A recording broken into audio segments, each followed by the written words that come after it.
the big lie causing men suffering after a breakup and how to overcome it.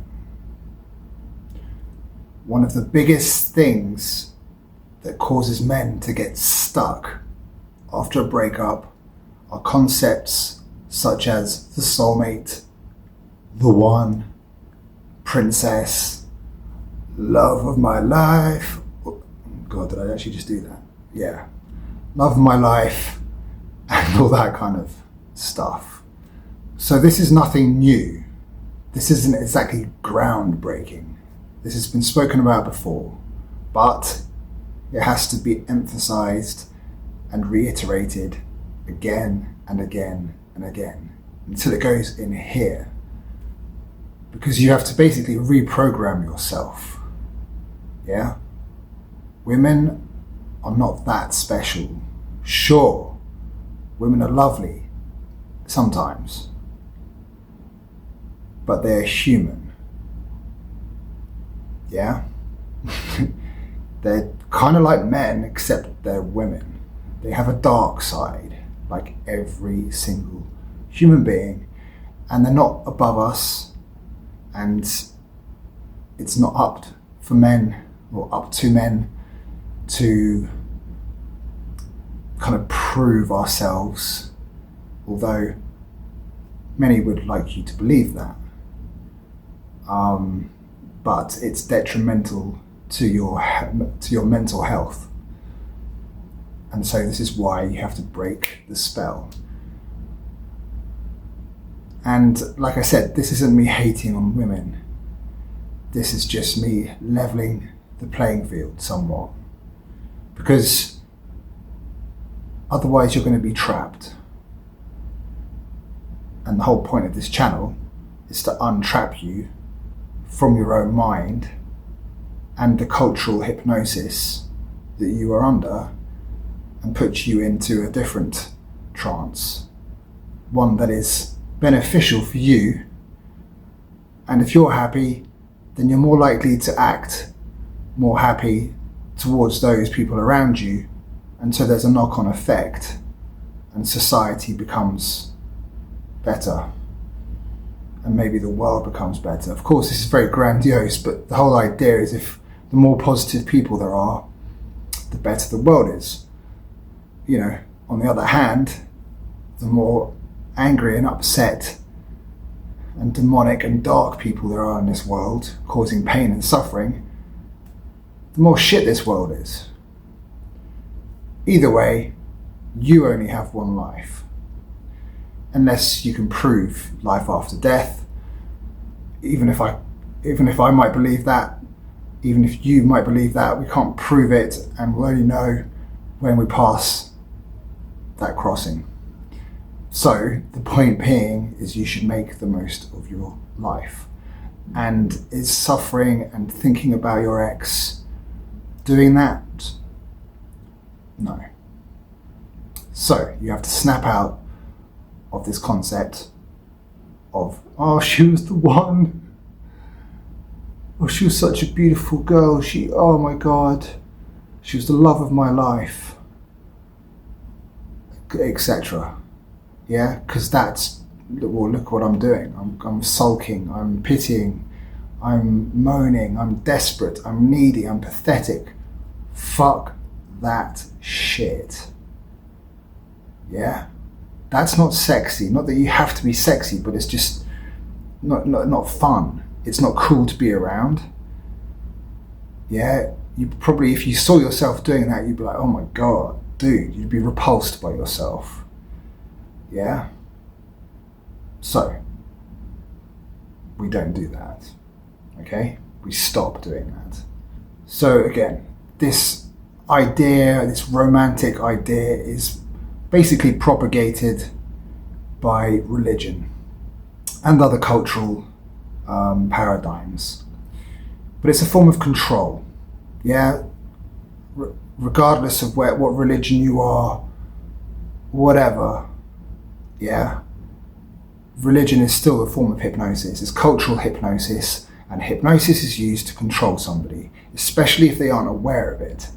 That is manipulation. Now, if you go and see a hypnotist like me or whoever else, yeah, and they tell you, I'm going to hypnotize you, and you go into a conscious agreement to go into your unconscious, as it were, then that's not manipulation in the bad sense. It's manipulation. It's you could say that a baby crying is manipulation. It's manipulating someone to give it attention. Yeah. But, and to be honest, guys who go around crying about their ex are looking for attention. I did it myself. I was being a bit of a big baby, but at the same time I didn't know how to handle it. Hence that's why I'm here. Bit of a side note, or a tangent, but cultural hypnosis is very real. Yeah? If you are watching something from a very early age on a television screen, you're watching a story, and that story is programming your mind, it's impressing upon your mind a nice love story, and it's very good, and it's very effective. And sure, we can look at these romantic comedies, we can watch these Disney films, but if you start believing, and there's no wonder you do, that, you know, this is the way the world is in reality, and then you fall in love into a trance over some girl and she fucks off with some other guy, it's going to really fuck you up, and it's understandable. So this is also a warning towards guys who haven't even been in a relationship. Yeah, this is a warning to guys who are doting after a girl they've never even kissed, maybe never even spoken to. I get it, I've been there, I've done that. But you have to realize, whether you like it or not, you are putting yourself in a trance, thinking about her all the time, fantasizing, okay? Again, I'm going off on a tangent. So films have a big part to do with this, and religion. Religion talks about marriage. You know, I don't know an awful lot about religion, but you've got to get married, you've got to have kids, it's a union underneath God, all that kind of stuff. And you can still be religious, but you can still know this, okay? I'm not here to start telling everyone they're wrong about religion. That's up to them to decide. And you can hold both in both hands. Although some religions are very against the idea of hypnosis. I wonder why. But anyway. But that's it, man. At the end of the day, women are just women. And you've got to snap out of it. You've got to snap into that trance of women are just women. We are animals. We are part of nature. Yeah? Nature is about as real as it gets.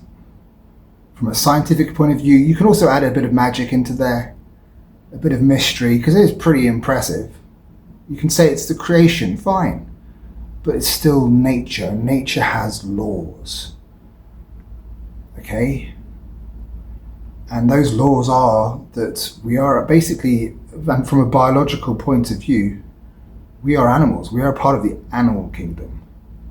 We're not a part of the plant kingdom. Yeah? We have genes. Nature, you know, the selfish gene, you know, we are here to procreate, and the woman is meant to find the best suitable donor of sperm, right? And the man's meant to spread that sperm to as many women as possible. Of course, this isn't going to be the case all the time. Men have certain strengths, different men have different strengths, different women have different strengths. Some are physically more beautiful and they're just a bit more bitchy. Sometimes some are really great. I mean, look, there's all these different variables. On the other side, men can be good looking, but they don't have a job. They don't have security, okay? And this is when the lover-provider dynamic comes in. Okay, so, but this is going off on a tangent.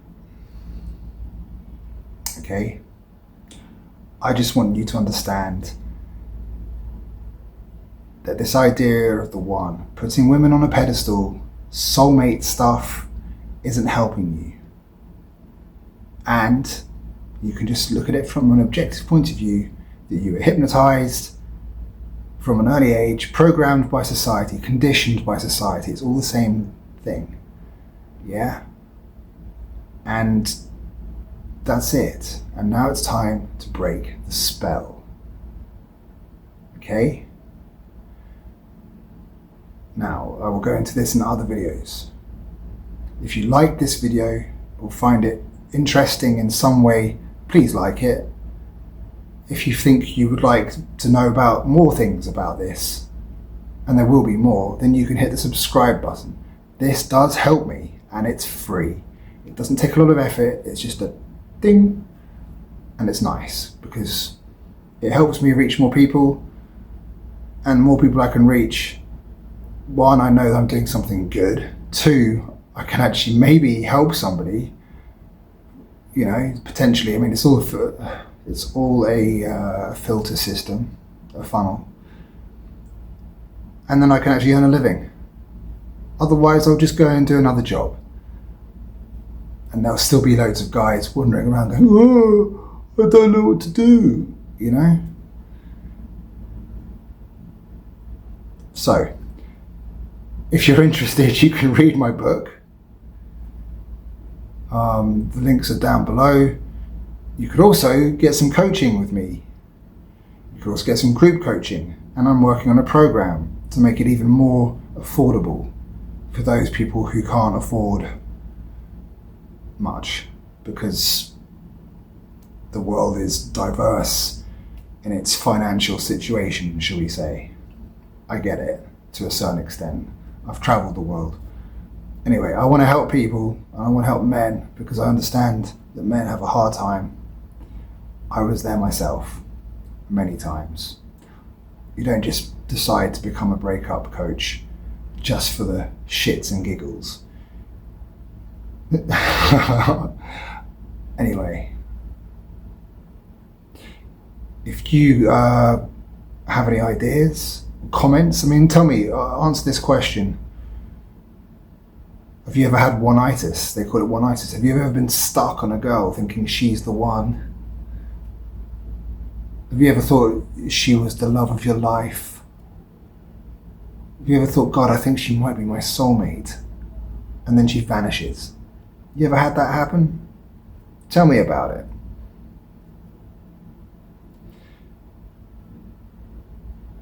Okay, that's it. And I wish you all the best, but most of all, stay resilient.